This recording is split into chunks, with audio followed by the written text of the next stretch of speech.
Chittagong Zika, chikungunya ও dengue রোগের উচ্চ ঝুঁকিতে রয়েছে এমন তথ্য উঠে এসেছে রোগতত্ত্ব, রোগ নিয়ন্ত্রণ ও গবেষণা ইনস্টিটিউটের এক প্রতিবেদনে।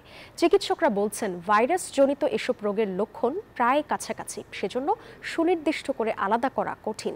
তাই গবেষণার মাধ্যমে দ্রুত এসব ভাইরাস শনাক্তের দাবি জানান তারা। আকরাম হোসাইনের রিপোর্টে বিস্তারিত। জিকা, চিকুনগুনিয়া ও ডেঙ্গু রোগের জন্য চট্টগ্রামকে উচ্চ ঝুঁকিপূর্ণ হিসেবে চিহ্নিত করা হয়েছে। চলতি মাসে এক জরিপ গবেষণা শেষে IDCR এর প্রতিবেদনে এ তথ্য উঠে এসেছে। ওই প্রতিবেদন পরবর্তী ব্যবস্থা গ্রহণের জন্য 3 দফা সুপারিশ সহ চট্টগ্রাম সিভিল সার্জন কার্যালয়ে পাঠানো হয়।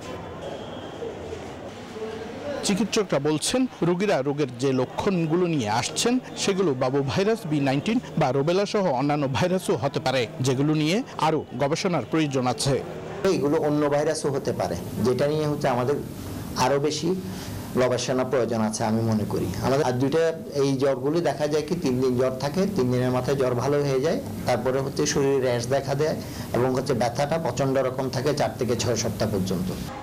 ভাইরাসজনিত এসব রোগের লক্ষণ প্রায় কাছাকাছি, সেজন্য সুনির্দিষ্ট করে আলাদা করা কঠিন। তবে নতুন কোনো ভাইরাস আছে কিনা সেটা নিয়ে গবেষণা চলছে বলে জানান সিভিল সার্জন কার্যালয়ের এই কর্মকর্তা।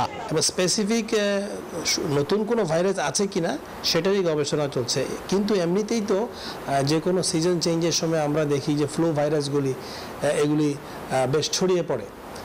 ভাইরাস ফলে আসলে প্রত্যেকটা ভাইরাস রোগেরই কিন্তু ভাইরাল এফেক্টেড রোগগুলি কিন্তু প্রায় কাছাকাছি সিমটমস, সেই জন্য একেবারে সুনির্দিষ্ট করে আলাদা করা ডিফিকাল্ট।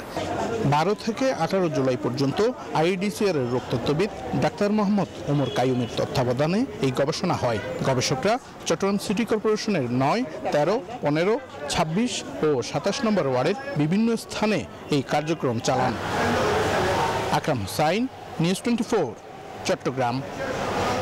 বান্ডেল থাকলে প্রতি সেনমানিতে টাকা বাঁচবে।